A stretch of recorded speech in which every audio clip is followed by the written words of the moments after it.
Патриотизм кіндік қаның тамған жеріңе, өскен ауылыңа, қалаң мен өңіріңе, яғни туған жеріңе деген сүйіспеншіліктен басталады.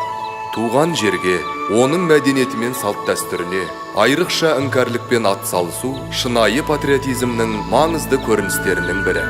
Нұрсұлтан Назарбаев. Болашаққа бағдар рухани жаңғыру мақаласынан.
Тамаша, әке, ауылдың ар жағындағы анау қандай тау? Ол Қазығұрт тауы. Біз оны киелі Қазығұрт деп атаймыз. Ол не үшін киелі? Қазақта сондай аңыз бар. Қаласаң айтайын. Әрине, айтыңызшы. Ендеше тыңда. Ерте заманда Нұх деген кісі өмір сүріпті. Ол айналасындағы адамдарға қатты ренжулі екен. Себебі ол кездегі адамдар бір-біріне мейірімсіз болыпты.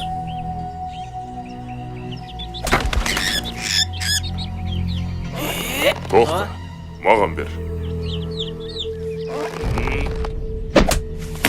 Міне, осылай ату керек. Үйрен балам. Байеке, бір түйір бересіз бе? Қайыршы, Ne sever?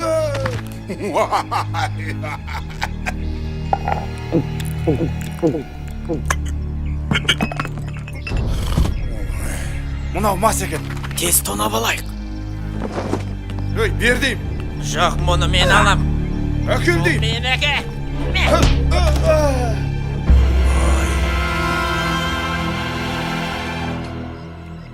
Адамдардың қасиеттерінен айырылып, қатыгездікке, надандыққа бет бұрғанын көрген Нұх бір күні елден безіп, алыстағы таудың шыңына шығады. Сол жерде тұрып, Алладан жәрдем сұрайды.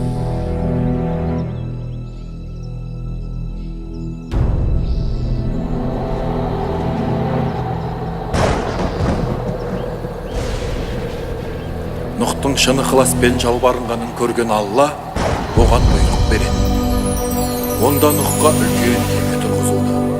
Сол кемеге барлық жан-жануарлардың сыңарын алуды тапсырады. Ал қалған тіршілік иелерін топан суға ағызып жоятынын ескертеді. Өйткені Алла адамдардың мұндай қылықтарына ашулы еді. Біз қалайда алып кеме тұрғызуымыз керек. Соның арқасында аман қаламыз. Әке, ондай алып кемені қалай жасаймыз? Балаларым, бізге ұлы құдіретті Алла көмектеседі. Енді тездетіп іске кірісейік. Содан Нұх пен оның балалары алып кемені тұрғызуға кірісіп кетеді. Тынбай жұмыс жасайды. Әрине, кеме тұрғызу оңай емес. Бірақ бірнеше айдан соң олар ойлаған кемесін жасап шығады. Кеме өте үлкен болған екен.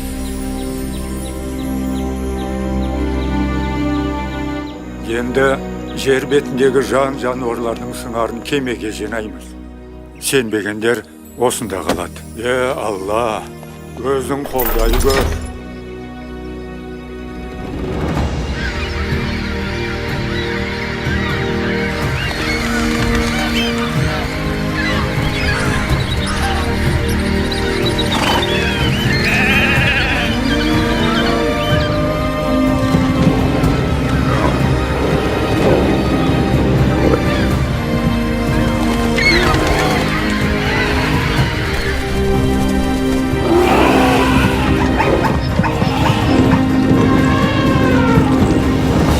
Көп ұзамай аспанды бұлт жауып, жауын шашын басталады.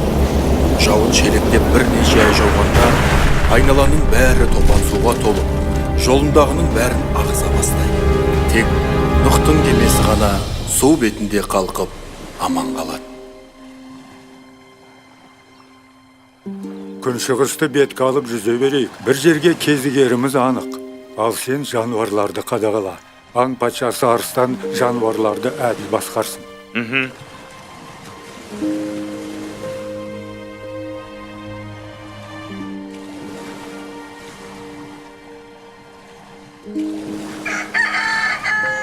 Қарға, сенің қанатың бар ғой.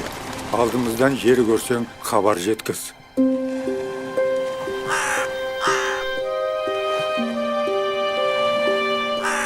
Қарға алысқа бармады. Ол жануарлары қырылып қалған аралға келіп, сол жерде қалып қояды. Содан бері қарға өлексе жеп күн көреді екен.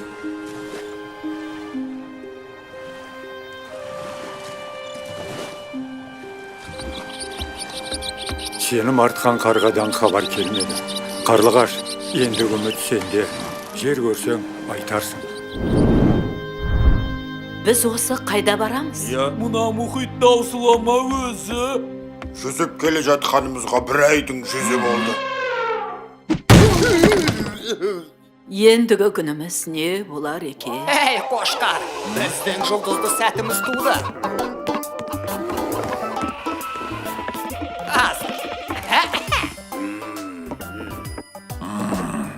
Ханымдар мен мырзалар, кәне сабыр сақтайық. Бұл біз үшін сынақ. Ертебе кешпе біз жаңа жер табамыз. Сосын жаңа өмірді қайта бастаймыз. Нұқ атамыздың бізді алып шығарына толық сенемін. Ал сенбегендер не болды? Анда су астында қалды. Тағы бір мәселе. Жыртқыштар, біздерге көз сала беруді тоқтатыңыздар. Кемедегінің жаны бір деген. Ертең жаңа өмірді бастау үшін бәріміз аман болуымыз керек. Сондықтан тәртіпке берік болайық. Жақсы айттың, Теке. Жақсы айттың. Дұрыс, жақсы айттың, Теке. Бұл ақыр заманның белгісі. Ешкі қасқырға әңгіме айтып тұр. Мына мейіз басынып тұрған жоқ. Жарай, жерге барайық. Сосын онымен сөйлесеміз.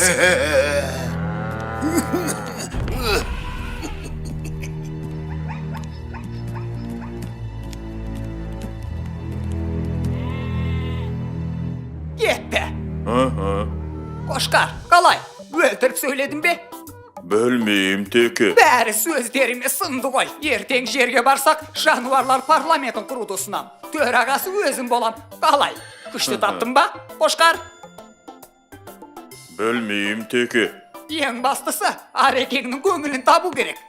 Ареке деген кім? Ей, Маубас, арыстанды айтам. Жүр кеттік.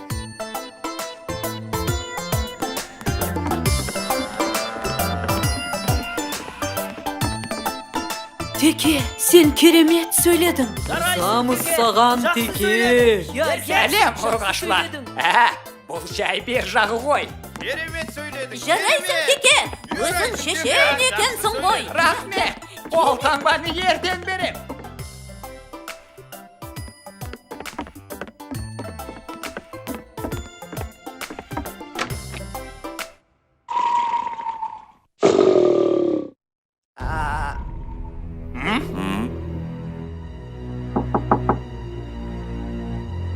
Олгым. Я. Ассалаумағалейкум, Ареке. Рұқсат беген, мен тұяқтылар мен мүйізділердің азаматтық құқын қорғап келдім. Жыртқыштар біздерге көздерін алартып жүр. Сондықтан тұяқтылардың сұранысы бойынша жыртқыштарды бөлек жатқызу керек болып тұр. Мәртебелім. Жарайт. Көпшілік сұраса қарсы емеспін. Рахмет, Ареке. Мұнда қол қойып жіберсеңіз. Әкел.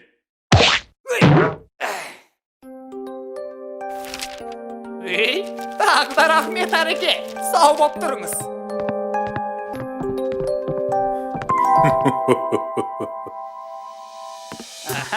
Аха, бәрекелі. Бәрі ойдағыдай.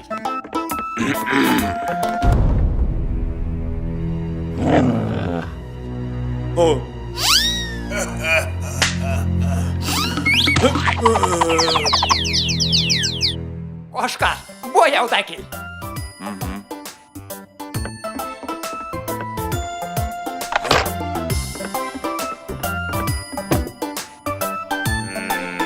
Мұны не істейді? Сызық төсіңші. Әлде бір ойын ойнаймыз ба? Не бақ кетті өзі? Төк түсінсен бұйырмасын. Ей досым, жайшылық ба? Әлде ащы шөп жеп қойдың ба? Жігіттер, бәрі келісім бойынша. Енді сіздерге мына сызықтан өтуге болмайды. Ей мейізбас, сен не деп тұрсың? Мынау не дейді? Теріңді тірідей сыпырайын ба? Жігіттер, мүмкін ұрыспай шешерміз. Ал сен кімсің? Итпін ғой, жұмысым солай, атым бөрі басар. Бауырым, сен бөрі басар деген атыңа жауап бересің бе? Менің адамдарға берген уәдем бар. Ей, сен бізге қарсы шықпақсың ба? Бір айналып келем. Міне, мырзалар, сабыр сақтаңыздар. Міне, Арекеңнің өзі рұқсат берді. Қағазға қол қойды. Мына Орекең қолы ғой. Жарайды, бір жолға көрерміз. Кеттік. Біз әлі кездесеміз.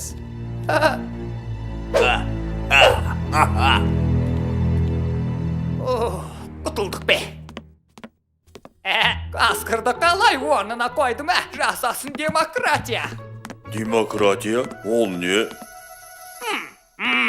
Қысқасы, ол әлсіздер әңгіме айтылады деген сөз. Дұрыс па, Қошқар? Білмеймін теке. Әй. Бауырлар, не істейміз? Мұна тұяқтылардан қалдық қой. Қарнымыз ашты. Олар қой шөп жейді, ал біз ше. Мұна дәмі жоқ, жемістен шаршадым.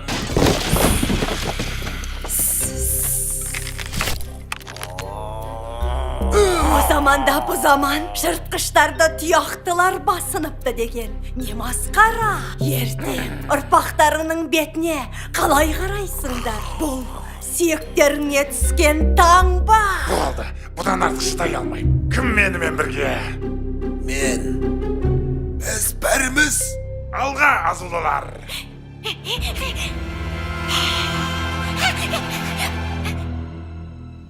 Қошқар, маған тағы ой келді. Жерге жеткен соң жануарлар аруы деген жарыс өткіземіз. Ең әдемі аңды менің хатшым етіп сайлаймыз. Идея шынды ма? Білмеймін теке.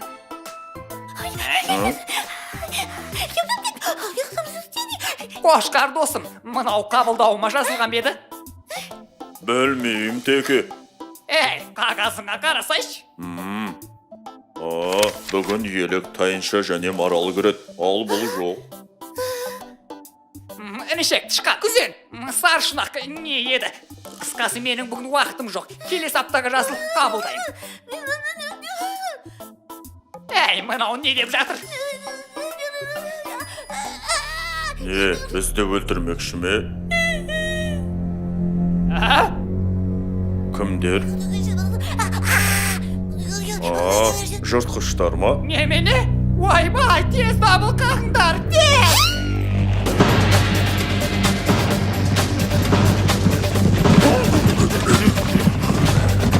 Тез! Мүйізілер алғы шепте тұрсын.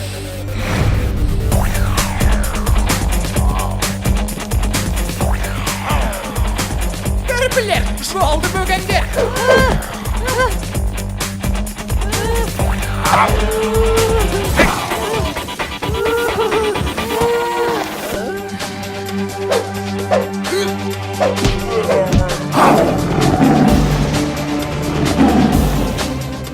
Бұларың не? Біз жаңа жер тапқанша ноққа берген уәдемізде тұруымыз керек. Оған көнбегендер жазаланады. Ареке, біз жай айтсайын деп келдік. Айтыс болса көрейік.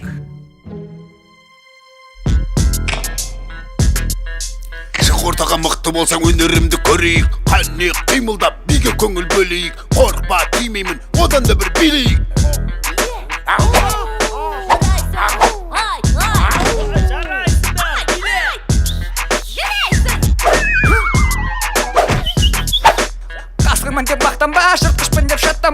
Өзі осал емес пе, түсіп қалма қаппанға.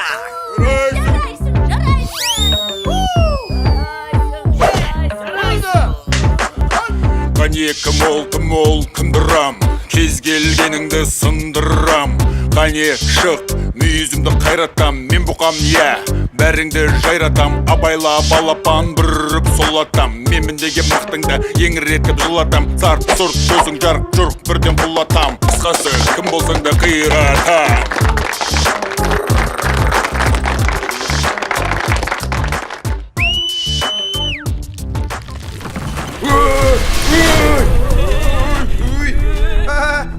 Кеме тесілді, анда су атқылап жатыр. Тездетіңдер.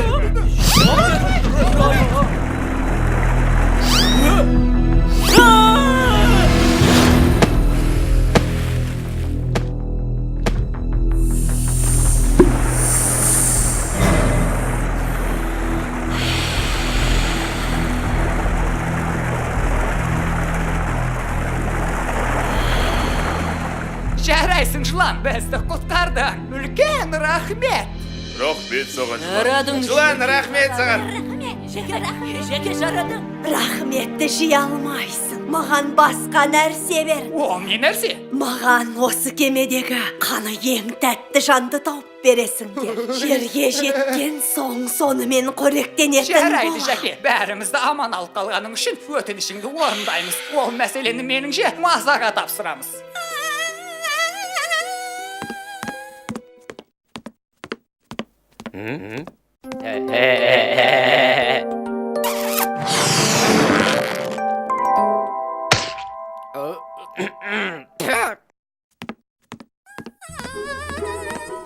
Әй, маса, құра бұлай. Не, менен басқа таппай қалдың ба? Ертең басшыларынан айылсаңдар, күндерің не болады? Дұрыс па, қошқар? Білмеймін, Теке. Сен демократия деп едің Әй, сен де ақылды болып қаласың осындайда. Жарайды, мен кеттім.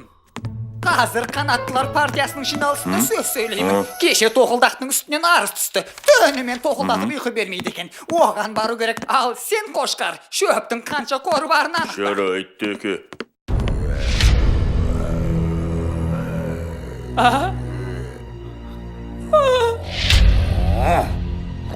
Иә, жігіттер, сәлем. Жалпы өмір қалай дегендей. Өмір емес көмір бол. Ей мейізбас, сенің әңгімең мына жерде тұр. Енді мен көпшіліктің... Құттарыңдар! Сен бала көп секіріп кеттің. Я жігіттер, жайма. Біз әлі сөйлесеміз.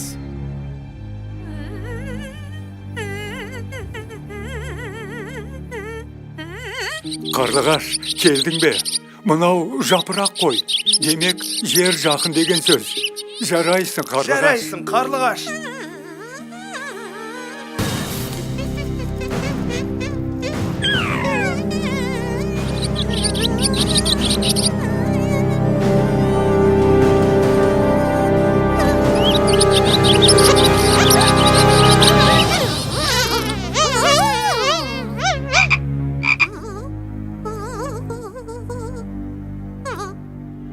Осылай Қарлығаш адамдарды аман алып қалыпты. Міне, содан бері жыландар бақалармен қоректенеді екен. Жер көрінді, жер! Міне, біз жерге де жеттік. Тәңіріміз бізге жаңа өмір бастауға мүмкіндік берді. Енді бәріміз таза жолмен жүріп, адал өмір сүруіміз қажет.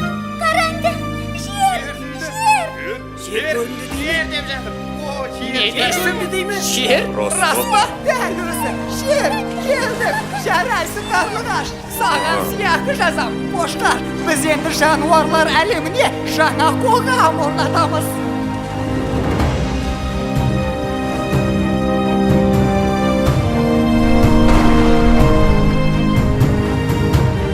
Жер! Алақай!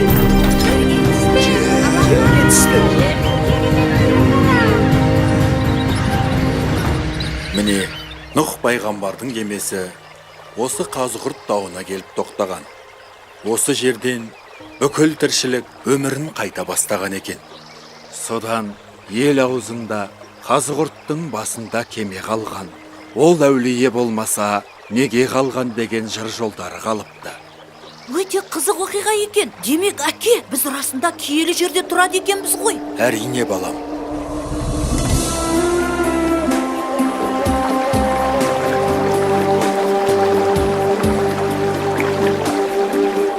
Қазығұрттың басында кеме қалған, ол әулие болмаса неге қалған? Кеудесіне тұңғиық сыр жасырып,